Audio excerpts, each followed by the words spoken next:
Did you see all the snow we got? Finally? I mean, it doesn't seem like it's much different from yesterday.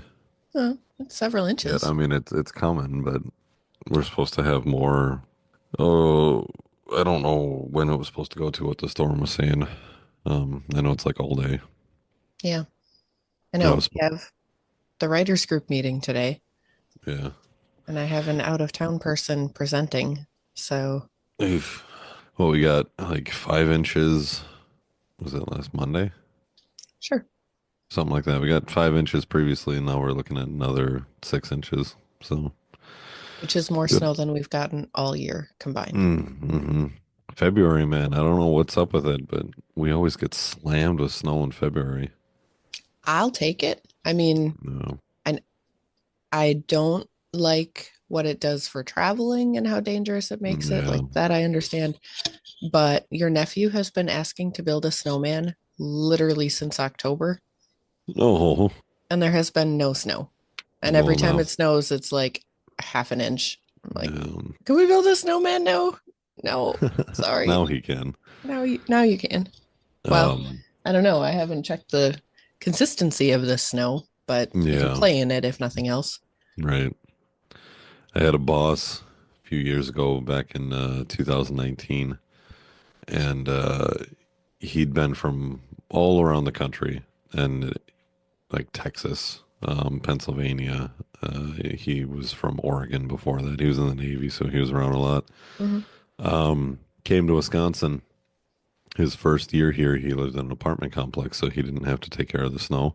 Mm. And then he bought a house in 2019, and we told him, "Okay, cool, congratulations, go buy a snowblower." And he's like, "What?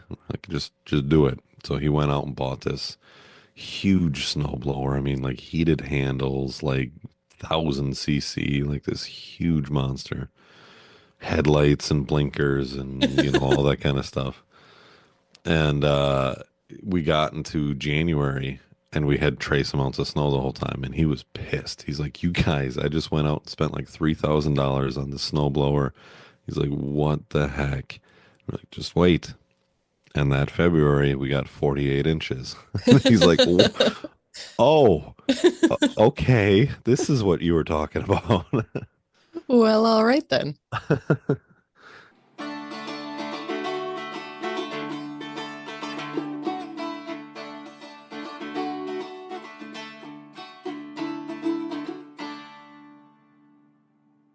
Yeah. All right. Welcome to Words Are Hard, a writing and editing podcast. I'm your host, Ramsey, the extrovert in charge of keeping the conversation flowing. And I'm your other host, Rachel, editor, indie author, and English teacher.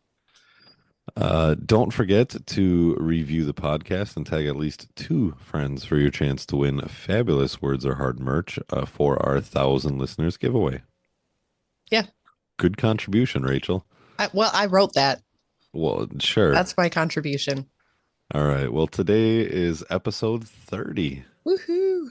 Woohoo. Wow, wow, wow. I was going to say double digits, but we've obviously been in double digits for a while. So what am I For, trying to for say? 20 episodes, we've been in double digits. The next 10. What am I trying to say? My brain is giving me decade, but again, that doesn't work. Sure, the next decade of podcasts. Okay. Whatever. Episode 30, we're talking about conlangs today, and that is constructed languages. I'm very excited about this. I had to cut myself off Oh, after I'm sure you did. I don't even know how many bullet points do I have there. One, two, three, four, five, six, seven, eight, nine. Yeah, I cut Almost a myself off after decade. that. Almost Almost a a decade. Get out of here. uh yeah, so we're It gonna be is talking it is about again 6:30 in the morning, so yeah, yeah. apologize, We're listeners. we're gonna be talking about conlangs today. So before we get into that, I do have a fun fact for you. As of the 2000s, a total of roughly 7,000 natively spoken languages exist worldwide, That's cool. which I think is kind of crazy because we only have like 168 countries, but we have 7,000 languages. Well, we have dead languages that people still No, no, know. no, no. No. These are 7,000 natively spoken languages. There are 570 known extinct languages in the world. Oh, I didn't read the rest of your note there. You did not. So those 7,000 are what is spoken today Yeah. in 168 countries. Or I forget exactly the total, but it's something like that. Okay. 198, I don't know. Yeah, but you break it down to the different cultures Hmm. and different regional languages. Aren't those just dialects? No, they're different. I'm thinking specifically of like all of the different Polynesian tribes that have their own languages, Mm, where they okay. take up a relatively small amount of space with the smaller islands, but there's so many of them. Okay. I'll concede to that point. I don't know if there's 7,000 of them, but that's got to make up a chunk. I mean, there's at least two. Definitely at least two. Okay. Yeah, I thought that was kind of cool. A lot of It was cool. languages out there. Yep. And I wonder if this study includes sign language as a quote Well, unquote it spoken says, language. I know yeah, it says spoken, but yeah, so probably not then, I guess. because there are a lot of different, Sign languages out there. yeah. Yeah. Which I didn't fully realize. Yeah, That, I did a little bit of research into Norwegian Sign Language because I was using that kind of as a base for ooh. the sign language in First Wordweaver word weaver, yeah. in the trilogy. Hmm. But yeah, it's really interesting. Okay.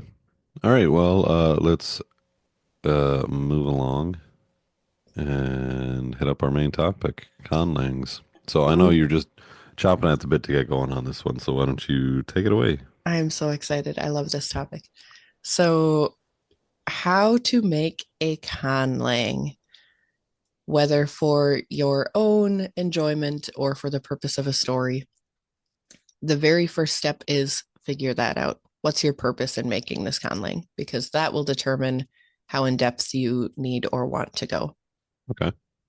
I mean, Um, that's kind of a consistent theme across everything here yep, is just determine your purpose, figure out what you're going to do, figure out why you want to do it, yep. And all again, that this kind of can stuff. change, Hmm. but it's helpful to have some kind of framework as you get started, just to help you guide what you're doing and why you're doing and your timeline for doing it. My first conlang I did just for fun as I Hmm. was learning Spanish linguistics, and I just kind of wanted to explore the different linguistic topics I was learning. Hmm. And so for that, like I had no scope. I just added words whenever I felt like it. And it turned into a very, very large and messy, just online dictionary, basically, Okay. which was fine for that.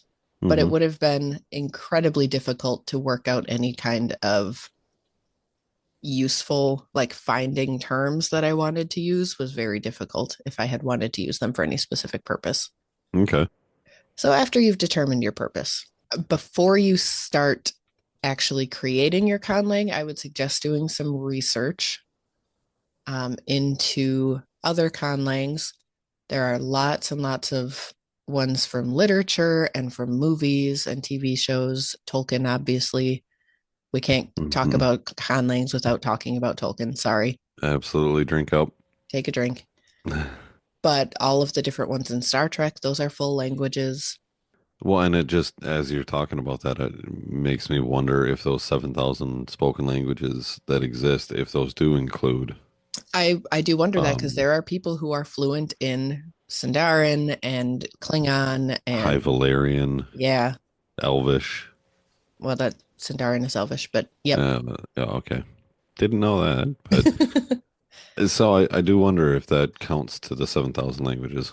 I That, wonder. hmm, okay. If you know, drop a comment below. There you go. Let us know. Okay. Um, So do I your was research. Yep, do your research. Other conlangs, also natural languages, languages that exist that people speak. There are obviously lots of different variations in the way that languages work. So it's helpful to have even just a base understanding of different types of languages other than your own native language because I don't know if you know this, but not every language works like English. What? Yeah. And if Yes. every conlang you make has only English rules, it tends to get kind of boring. Yeah, definitely. Hot take. I think the English language is boring. I think you don't know what you're talking about. Okay. I got nothing to say to that. So, Moving on. you don't necessarily need to be able to speak a foreign language, No, but just study the sentence structure. yes. Study We're going to talk about how. sentence structure in a Yeah. little Okay. bit. Okay. Go ahead. And then also, it's helpful to have an understanding of mechanical grammar, things like what is syntax and things like that. It's helpful to have that vocabulary as you're Hmm. building your own language so that when you're doing research and you're reading about these things, you know what it means. Yeah, absolutely. So what are they? But You're gonna drop those things.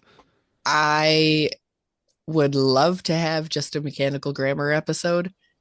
It will take Okay. us too long to get into both of these. Okay, but real quick, what's the elevator pitch of what a phenome? Well, that's my next bullet point. We'll talk about Okay. that. But even things like really make sure you understand like what kinds of words can adjectives modify in English. Hmm. Things like that. Just really understanding it will help Okay. you Okay. be able to build your vocabulary and your grammar in your conlang. So we've talked about how many different kinds of editors there are out there, and different packages that editors offer, and stuff like that. Yeah, author. Um, are you aware, does anybody offer conlang construction? Probably not editors. That would be like a Okay. separate thing that you're Okay. going to look for, someone to build a conlang. I'm sure there are. Is that something you have thought about offering? I would love to build somebody a conlang. Well, there you go. You heard it here.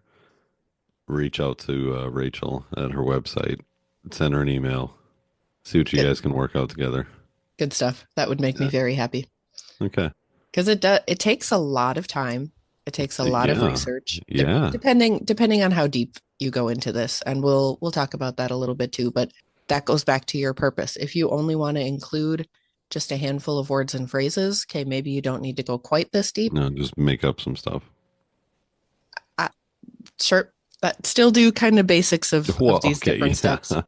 to make sure that you're if you're doing like full Yeah. sentences, especially that they kind of make sense, or they could stand on their own Hmm. structurally. But you don't need to go quite this in depth. I really enjoy going quite this in depth, but it takes a lot of time. And if I'm doing it, Yeah.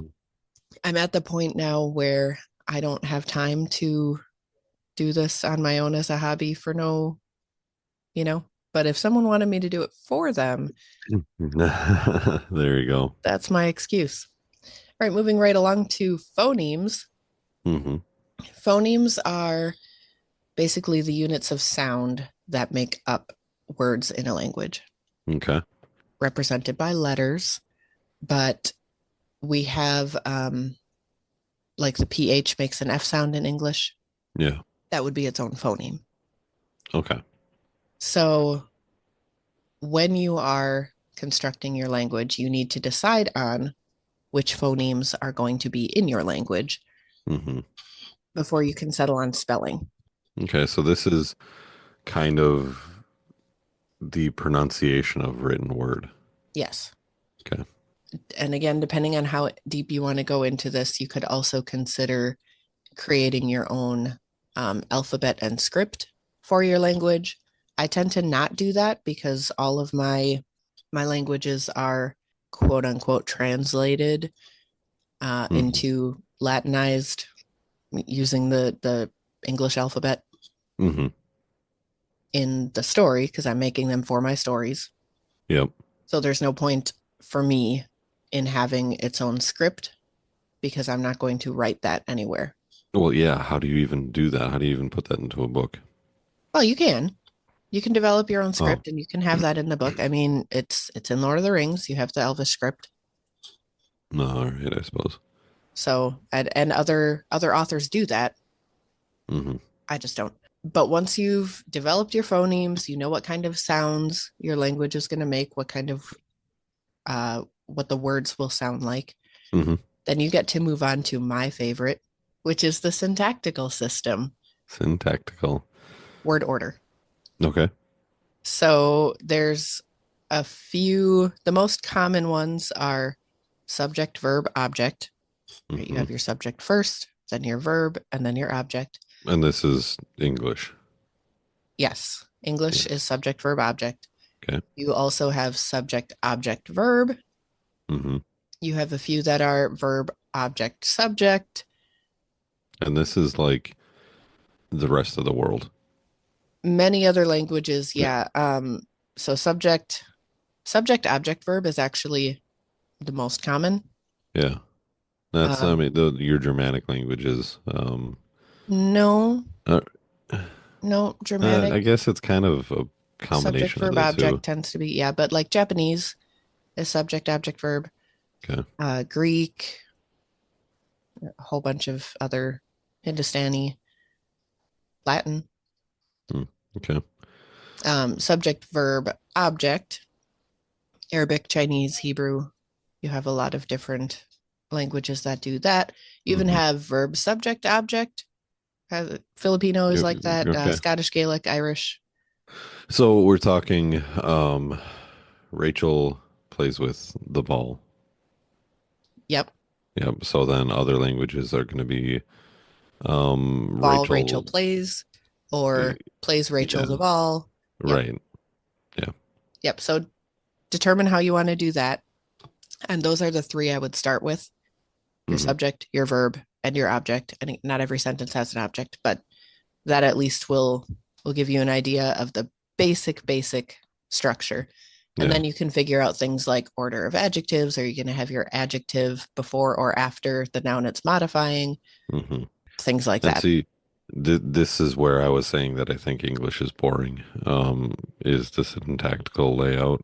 I really like how German and Norwegian do things. Does it make sense? Does it flow very well? Not necessarily in that language it does, but like when you're translating into English, it's goofy. But I don't know. I just kind of like how it's laid out. I just kind of like That's totally fine, but boring is it. still not the right adjective. Whatever. Well, hello, Blue. Yeah, he is. I have my Hovering. computer sitting Yeah. on the cat tree. Yeah. And all I see is a bunch of fur coming down. Yeah, he came up behind it and looked over into the camera. Yeah. So after you've picked your syntactical system, Okay. decide on your derivational morphology. The hell? Okay, basically what I mean by that is Now who's just making up words? I'm not making that up. That's a thing. Figure out, so like in English, you have a noun. For Hmm. example, let's say brave. That's not a noun. I'm sorry. That's an adjective. I'm really tired. So let's say you have an adjective, brave. Yeah. You can add ly onto that Hmm. to make it an adverb, bravely. Hmm. You can change that into the noun bravery by adding another ending, Hmm. but you're keeping that same root. Hmm. So in your own language, figure out what kind of endings you want to be able to tack onto words to Hmm. make adjectives into nouns, into adverbs, into verbs, even, Hmm. so that you're working with a single root and then spreading out from there. That will give Okay. you a ton of vocabulary without having to make a brand new word for each. Yeah. So that's derivational morphology. Yep, And essentially. that includes, um and I keep going back to Norwegian just because that's what I'm learning. Um Having uh the get morphed into the word. Nope, that's just an add on for articles. Oh, Prefixes and okay. suffixes and things, that's kind of part of this. Okay. So Um, that doesn't, that's not what that is. Not really, no. Okay. But We'll take that's it. also Take. something you want to include. Okay. I I'm going to pull up one of my language sheets here quick to give you an example of the things that I include in derivational morphology. Okay. Uh, and for those listening, that's Derivational. If you're looking up what that is and how to use it, that's how you spell it. Like derive, the morphology Oh, that derives from. I'm playing to our everyday average Joe like me who is I, listening here. okay, I don't know. I'm just stalling while you look up your stuff. okay, I thanks. mean, you could have edited all that out. Yeah, I might. So for my derivational morphology, I have process or state. In English, you have ledge or ure or ness, like knowledge. Yep, yep. An associated person in English, that's fighter. Okay. Place, which in English tends to be a compound word, like dining room. Hmm. Collective nouns. In English, we tend to add ARY, like a library or dictionary, Okay. which is a It's collection of words. yeah, Words, airy. that's actually kind of really interesting. It's And super interesting. and we don't learn like that Well, you when do if you we're study linguistics. well, yes. What I'm talking like in grade school and high school, Oh, this when is a we're little more in depth than that.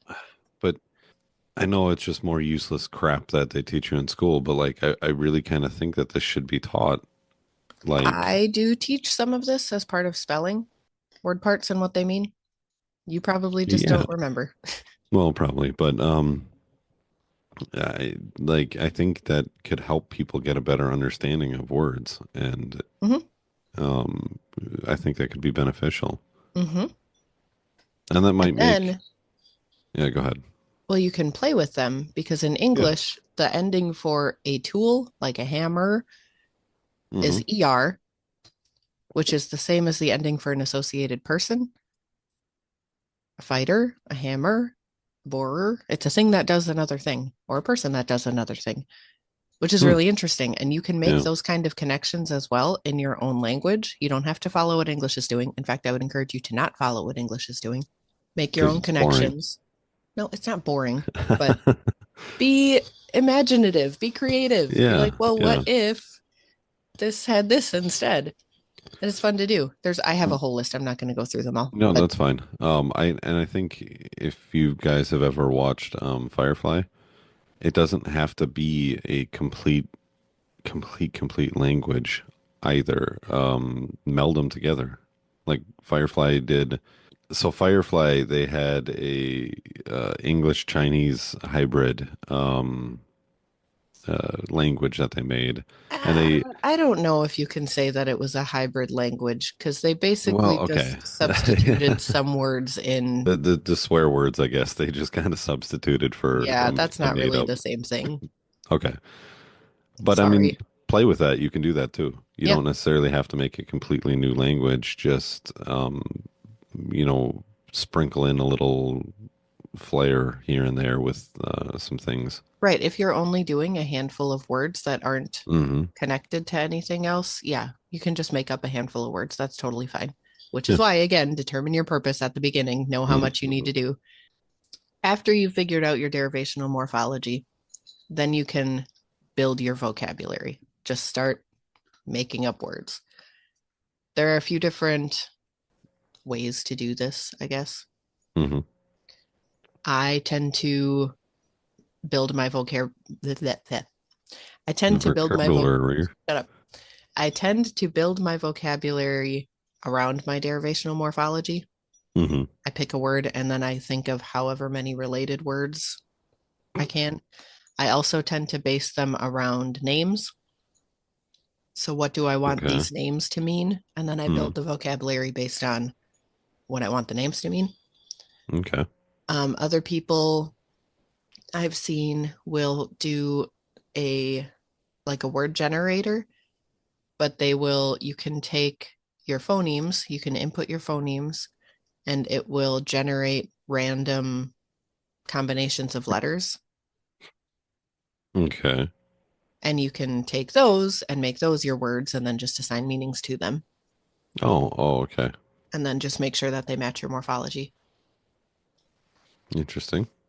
So like I tend to have I like it when certain words have certain endings. So like adjectives tend to end in like in one of my languages, they tend to end in net. Okay.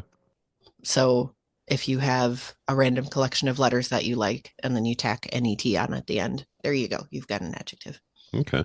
So however you want to do that. This is the longest lasting chunk of Yeah, I building can your imagine language because you're making all the words now. because you're making all the words and you have to do each one individually, more or less. Hmm. So after you've got a decent amount of words, then you can move on to translating. Move on to translating, take some English passages or sentences or whatever you want to do, translate them into your language, and then realize next step, oh, this part doesn't work. I need to fix it. Okay. Revise. And then the last step is translate, test, and revise forever. Yep. Yeah, that makes sense. Mm-hmm. Well, and I mean every language, English is a constantly evolving language. Yep. So if you're going to be having your own made up language, it's going to evolve with time. It's Yep. going to make revisions. It's a live document. It's going to happen. Mm-hmm. Then you get into the fun stuff like how would my language have changed over time in the story itself, in the Oh cultural God. context and historical context? What are the languages around it that may have influenced vocabulary? Oh yeah, good stuff. Hire Rachel for your your language building. Um, there. Okay. Any other things to add to that? Those are the basics.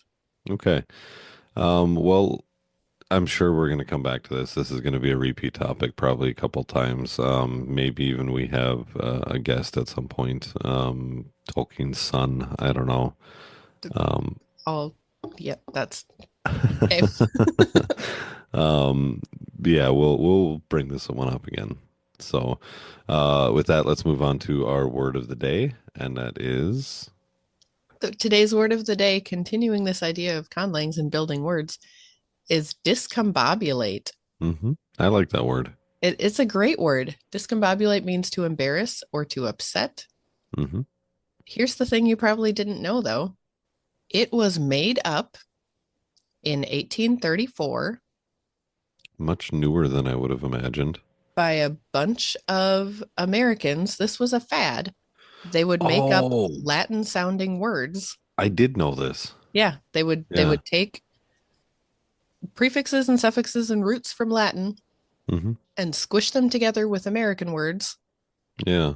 And I say American specifically and not English because one of these examples is absquatulate, I've heard of upscotulate. which means like to leave a place, Hmm. taking ab, meaning to take out, and then squat, like a squatter, Mm. and then too late to make a verb, Upsquatulate.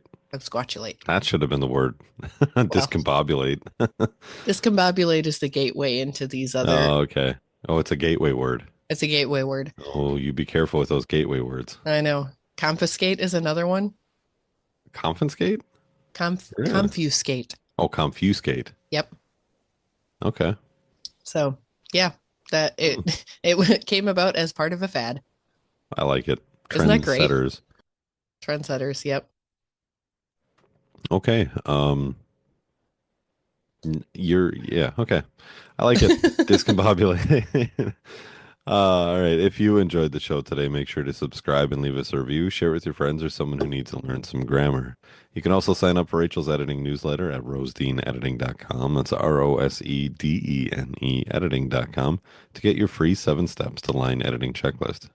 I'm also offering a free first page edit through my I was going to say Latin Yeah, line edits in action series. Just sign up on my website at rosedeanediting.com, ROSEDENE editing.com. and you'll be entered into a weekly drawing for a free line edit of your opening page. Join us next week as we dive into characterization through dialogue. Keeping And up the wordy remember, theme. the wordy theme. Hey, I'm proud of you for having that done. Thank you. Good I was job. gonna say I'm proud of you for having a fact before we started recording. But I didn't. Or But it was before before we, we started recording. okay, yeah, because I put the fact in and then I clicked the link to record. Yeah, well, it was Well, before we started recording. Just there take we the go. I'll compliment. take it. Proud of you. Proud of you. Aw, No. Remember, words are hard. we're here to help. The head bob, I'm dancing. the like Indian kind of like we did. Wait, where's my? They moved the button